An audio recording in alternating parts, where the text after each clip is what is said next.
Ei, se liga, episódio 76 da série Enfim, o Fim. A partir de agora estudaremos o versículo 3 em diante. Nossa proposta é chegarmos pelo menos neste vídeo até o verso 6.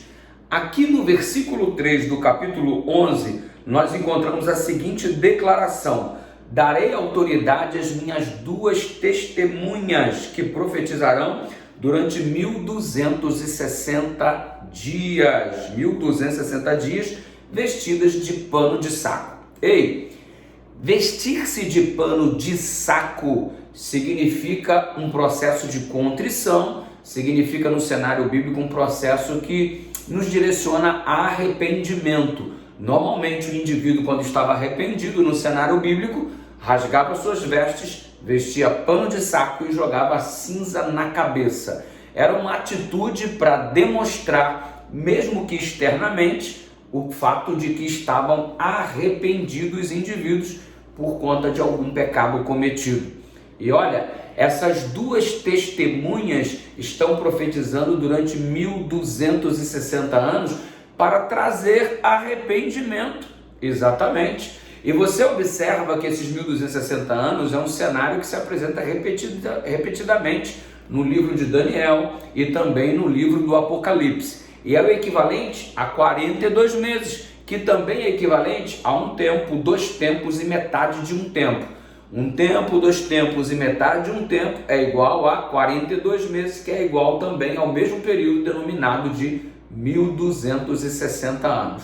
Ok? 42 meses... um mês, 30 dias, 42 vezes 30, 1260. Um tempo, um ano, 2 tempos, 2 anos, metade de um tempo, metade de um ano, juntando em quantidade de dias, 1260 dias, 1260 anos.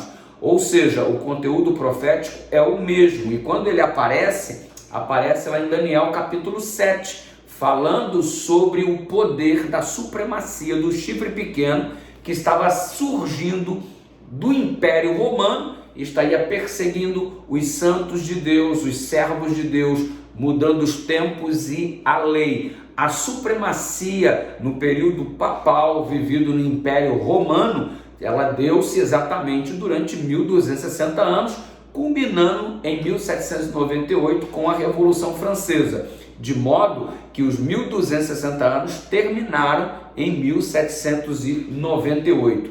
E durante todo este período, as duas testemunhas estiveram chamando o povo ao arrependimento, a despeito de todo o processo de perseguição imprimido sobre o povo de Deus. E diante desse cenário trágico que se apresenta, o verso 4 diz: são estas as duas oliveiras e os 2 candelabros que estão de pé diante do Senhor da terra. Se alguém pretende causar-lhe dano, da boca dessas testemunhas sai fogo e devora os inimigos. Sim, se alguém pretende causar-lhe dano, certamente deve morrer. O verso 6 diz: elas têm autoridade para fechar os céus, para que não chova durante os dias em que profetizarem.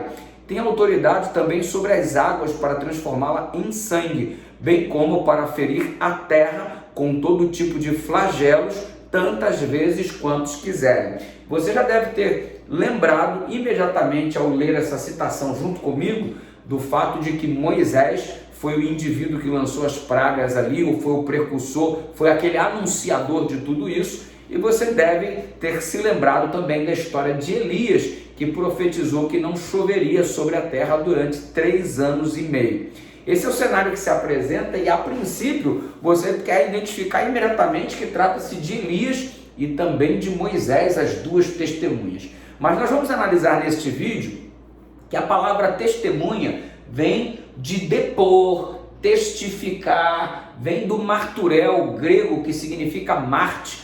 Você se lembra da declaração de Cristo em João capítulo 5, verso 39? Examinais, pois, as Escrituras, porque vós cuidais de ter nelas a vida eterna, e são elas que testemunham, testificam de mim. Opa, as Escrituras testificam de Jesus Cristo, as Escrituras são testemunhas de Jesus. E você observa que nas Escrituras Sagradas, você tem o Velho Testamento e você tem o Novo Testamento. testemunhas de Jesus Cristo. E também são caracterizadas, as duas testemunhas são caracterizadas como oliveiras e candeeiros. Você se lembra de Salmo 119, verso 105? Lâmpada para os meus pés é a tua palavra, luz para os meus caminhos. E de que luz que está sendo anunciado? Que luz é esta que está sendo citada aqui? Claro que estamos tendo em vista a lamparina nos dias dos tempos bíblicos. Estamos falando do candeeiro, ou seja, a própria palavra de Deus como sendo o candeeiro, como sendo esta lamparina que ilumina o caminho do povo de Deus, que testifica, de acordo com João 5,39, as oliveiras forneciam então o fruto, que dava então consequentemente o azeite para sustentar o candeeiro aceso, tal qual o Espírito Santo, simbolizado pelo azeite, sustenta a palavra de Deus, porque afinal de contas foi ele quem inspirou os profetas bíblicos a escreverem o texto que hoje temos como sendo as escrituras sagradas.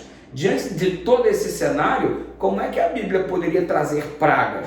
Ou você não se recorda do que João anunciou em Apocalipse 22, verso 18? Se alguém acrescentar algo a este livro, lhes será acrescentado flagelos. Ou seja, nós não temos o direito de acrescentar ou retirar qualquer coisa que na Bíblia está exposto, porque não nos compete esta atividade.